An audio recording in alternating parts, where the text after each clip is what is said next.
quite surprised, looking from the outside at the hand movements. But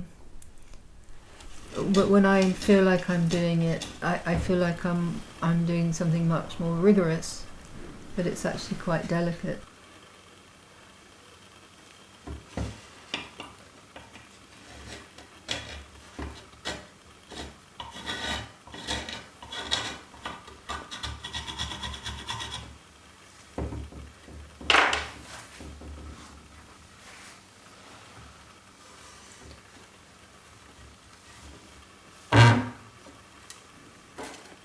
I would have thought I was using my whole hands and I was using my fingertips a lot. This is half a form and it's symmetrical, and that's another thing which is relating very strongly to glass. So I work a lot, especially early on. I was working very symmetrically, or always trying to achieve some sort of symmetry in shape making, and that's of course again a glass connection, because it's when you blow, you're always blowing something symmetrical, or you're trying to achieve symmetry to control the thing on the end of the blowing pipe. And that's what I did initially with glass, was I did a lot of glass blowing. And then all this work, this is a fiberglass mould, and it's taken from a modelled form which was actually clay and polystyrene. And that's why I needed to kind of smooth it a bit. It's quite rough. And then I go on to take moulds from it and then slump glass over it. So with the two halves, it's quite a it's like a column with a bud form on the top, and it's relates quite directly to a smaller blown shape that I've worked with, and also with a hand shape. This is one half of a shape, and the mould it's the negative of the shape, and I'm painting in what will be the top layer of the positive shape. So it becomes three-dimensional once you put the two halves together. So if this was a resin fiberglass system, if I was boat building or making some huge outdoor sculpture, I'd be making it in resin and fiberglass, but I'm using gypsum-based product. And I'm putting the first layer, it could have lots of things in it, like colours or stone, ground up stone to emulate another type of material, but I'm just using it straight.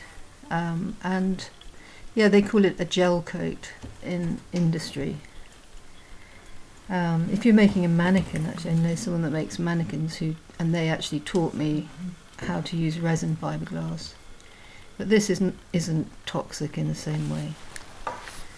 So I'm just putting that first layer on, and then all the other layers after that will be about strength and making sure that will be strong. So this is sort of a double. This shape, it's got more than one reason. It comes from more than one place. So I've recently used it, these kind of shapes, like in almost like a puppet hand. So it's a simplified hand, and they come from puppets that I used to watch on TV as a child called the Wooden Tops. So I've used this form in the hand on a figure recently, but it also is a very early form I made in glass, but on a larger scale. So I would have originally made it in blown glass, but this time I made these moulds also to take other moulds from from which I melt sheet glass over the top. And again, in the same way, I put them together and I make a three-dimensional form. So my work really does this a lot. So it moves around all the time between processes, and I try and have I suppose it's just like these shapes and materials, they all exist and talk to each other and influence each other. So in some ways it's a limb, and in some ways it's a kind of growing upright form. So it would be like a column with a bud shape at the top when I originally made it in glass, and with a kind of lozenged shape base. So when this first painted layer activates and goes hard, then I'd start building it up with the next layer. So I'm using the same stuff at the moment in the studio, in a rubber mould at the moment, and I've thrown in some fresh ordinary plaster just to make it go off a bit quicker, so I don't waste the materials either.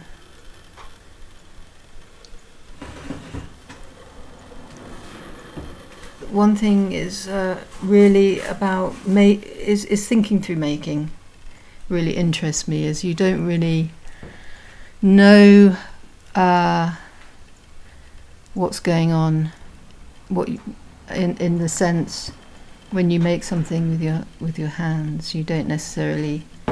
You might make a drawing, and you might make a model, and you might take it quite a long way, but even then, during that whole process, you might not really know what it is you're doing, and then you don't have it verbalized in your head, you don't necessarily see it, and that's something very interesting I find, and I think I knew that when I was really young, is that you could just make something in your hand, and then you look at it, and it's part of you. That's or it might be what you're really thinking or feeling, and you didn't really know it, and then it stands before you, so to speak. This stuff it's like a PVA, like a wood glue base probably. It's a secret recipe, and I'm weighing 2.5 to 1 in weight ratio. And I've been thinking about it recently, just those, as a 14-year-old, learning these few basic skills with ceramics, and you make a pebble pot, and then you make a little slab box.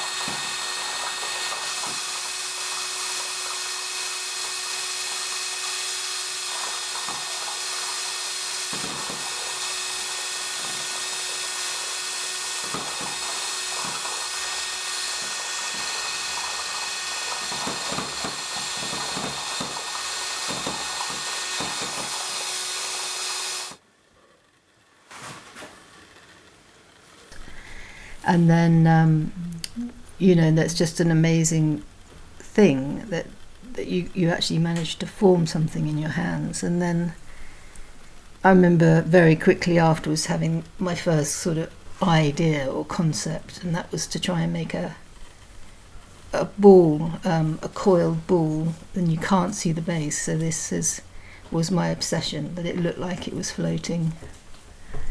And so I guess that was, the first.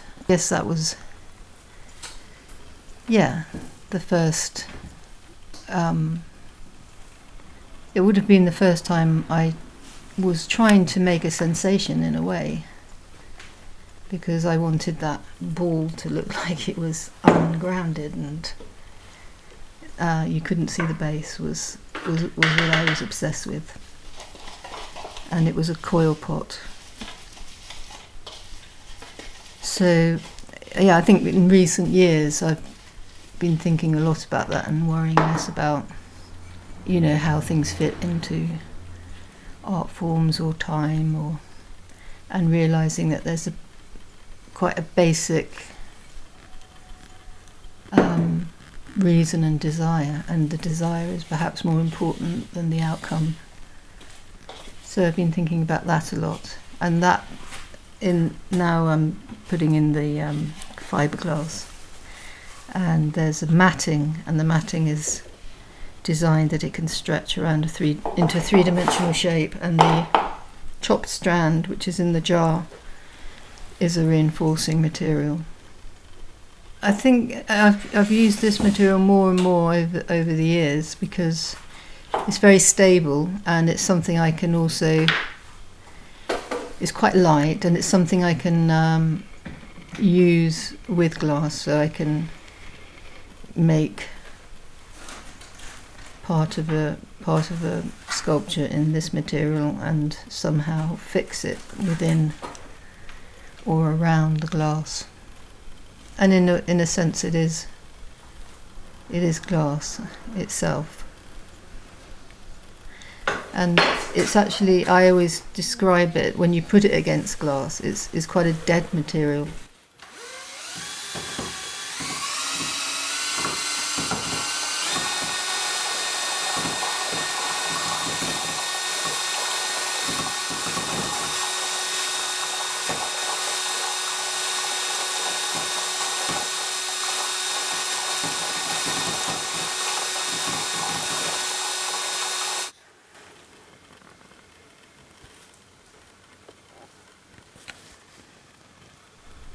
If you had a whole sculpture made out of this material, I always have the sense it's not like a stone or a ceramic or a bronze even, that it's a bit closer to a plastic in a way. And glass, when you put a little bit of glass anywhere near this stuff, actually you just, the contrast is quite interesting. So I end up with quite a lot of glass form. So I take moulds off of glass, blown glass shapes, or cast glass shapes, and then remake them in another material. So I'm going back and forth all the time. Or initially I worked a lot with sort of styrofoam shapes, and styrofoam's quite a nice material to work with in relation to glass, because again it's very light, and it's also an inflated material. And then I'd reinforce that with car body filler, which is and then really work the surface.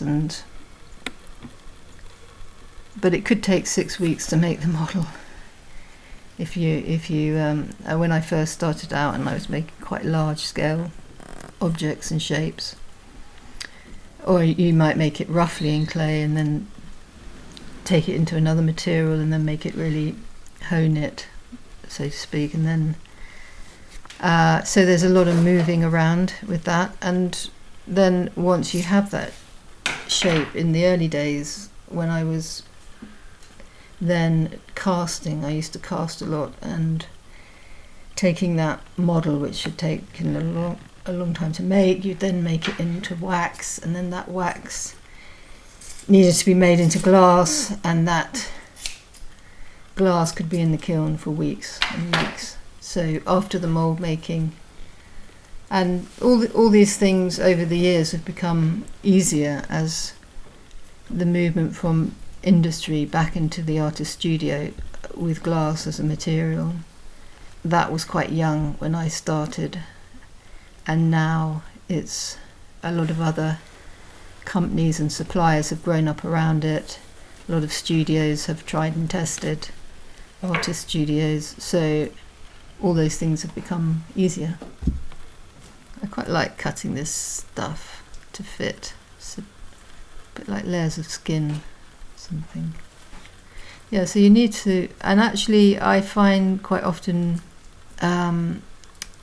people, they actually reduce some of these very long processes, so they'll sort of put it in one word, like it's just some simple skill, but there's so much technology and process that you need to, you really need to know about. And so this is one thing, but the refractory mould that came out of this was then put in a kiln, and glass was formed over it and then cut out, ground and glued together.